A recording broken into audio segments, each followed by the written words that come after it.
आप देख रहे हैं लाइव इंडिया हर पल।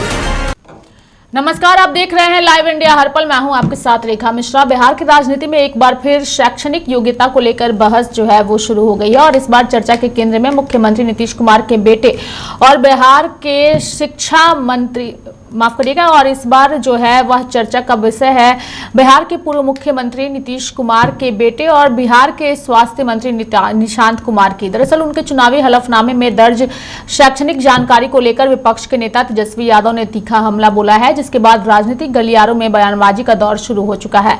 दरअसल विधान परिषद के लिए निर्विरोध निर्वाचित हुए निशांत कुमार ने अपने शपथ पत्र में बताया कि उन्होंने इंजीनियरिंग की पढ़ाई के दौरान निर्धारित 8 सेमेस्टर में से 5 सेमेस्टर पूरे किए थे और इसी जानकारी को आधार बनाकर आरजेडी के नेता तेजस्वी यादव ने उन पर निशाना साधा है। मीडिया से बातचीत के दौरान तेजस्वी यादव ने व्यंग्यात्मक अंदाज में कहा कि उन्हें बिहार के शिक्षा मंत्री पर पूरा भरोसा है और वे निशांत कुमार को इंजीनियर बना देंगे। उनके इस बयान को राजनीतिक कटाक्ष के रूप में देखा जा रहा है, यानी कि तेजस्वी ने इस दौरान बिहार की राजनीति में डिग्री और शैक्षणिक प्रमाण पत्र को लेकर पहले उठे विवादों का भी जिक्र किया है। तेजस्वी यादव ने केवल निशांत कुमार तक ही अपनी टिप्पणी सीमित नहीं रखी, बल्कि उन्होंने राज्य और नेशनल लेवल के नेताओं की शैक्षणिक योग्यता पर भी सवाल उठाए। उनका कहना था कि उन्होंने अपनी शिक्षा के बारे में कभी कोई फैक्ट नहीं छुपाया, जबकि कई अन्य नेताओं की डिग्रियों को लेकर समय समय पर विवाद सामने आते रहे हैं। दूसरी तरफ जनता दल और राष्ट्रीय जनतांत्रिक गठबंधन के नेताओं ने विपक्ष के इन आरोपों को राजनीतिक नौटंकी बताया है। उनका कहना है कि किसी व्यक्ति की क्षमता केवल डिग्री से नहीं आंकी जा सकती। पार्टी नेताओं का तर्क है कि निशांत कुमार लंबे समय से सामाजिक और राजनीतिक गतिविधियों से जुड़े रहे हैं और जनता की सेवा के लिए प्रतिबद्ध है। राजनीतिक विश्लेषकों का मानना है कि बिहार विधानसभा चुनाव के करीब आते ही व्यक्तिगत और राजनीतिक हमले तेज होना स्वाभाविक है। विपक्ष जहां सरकार को घेरने के लिए हर मुद्दे को उठाने की कोशिश कर रहा है, वहीं सत्ता पक्ष विकास और प्रशासनिक उपलब्धियों को अपना मुख्य हथियार बना रहा है। निशांत कुमार का राजनीतिक कद हाल के सालों में तेजी से बढ़ा है। स्वास्थ्य मंत्री के रूप में उनकी भूमिका और अब विधान परिषद में उनकी एंट्री को जेडीयू के भविष्य की राजनीति से भी जोड़कर देखा जा रहा है। ऐसे में उनकी शिक्षा और राजनीतिक अनुभव को लेकर उठ रहे सवालों का असर केवल व्यक्तिगत स्तर तक सीमित नहीं है, बल्कि इसका राजनीतिक महत्व भी है। चाचा जो है पूछिएगा तो हमको, हम तो उप मंत्री भी थे जब वो मंत्री थे, तो तब तो ये बात नहीं बोलते थे। लेकिन सम्राट चौधरी जिसका कोई डिग्री ही नहीं है और प्रधानमंत्री जिसका डिग्री में कंफ्यूजन है, उनके बारे में उनका क्या राय है? हमको तो जितना बोलना चाहिए वो क्या बोलेंगे, हम तो छिपाए नहीं ना, वो तो हम बताए।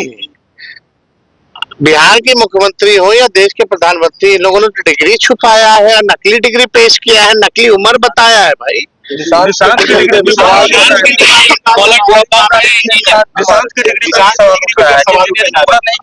पूरा विश्वास है बिहार के शिक्षा मंत्री पर कि निशांत जी को जो है इंजीनियर बनाने का काम करेंगे। एक वो प्रोफेसर बन गए, एक प्रोफेसर बन गए, एक इंजीनियर बन जाएंगे। पहले निशांत कुमार को इंजीनियर कहा जाता था, लेकिन उनके एफिडेविट में उन्होंने 12वीं पास कहा है, तो निश्चित तौर पर ये सवाल पूछे जाएंगे। नीतीश कुमार जी, जनता दल यूनाइटेड और स्वयं निशांत कुमार इस बात को जवाब दें तो ज्यादा बेहतर है। अच्छा, एक बात बताइए, निशांत जी ने सच लिख दिया तो इसमें झूठ की क्या गुंजाइश? झूठ लिखता तब तो आप कोई मुद्दा उठाते। सच भी लिखने में आप लोगों के पेट में दर्द, नेताओं के पेट में दर्द। हाँ, इतने मुद्दे हैं, उससे दिग्भ्रमित क्यों होते हैं?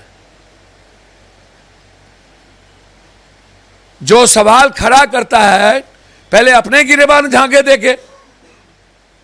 ये कोई मुद्दा है? मुद्दा है डीजल, मुद्दा है नीड्स, मुद्दा है एसयूटी, मुद्दा है TR4, मुद्दा है गैस, मुद्दा है अपराध। निशांत जी कौन सा मुद्दा है भाई? जिसकी दुकान नहीं चलती है, इसी तरह के मुद्दों को सामने लाके अपनी दुकान चलाना चाहिए।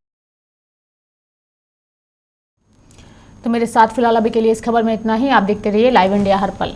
नमस्कार।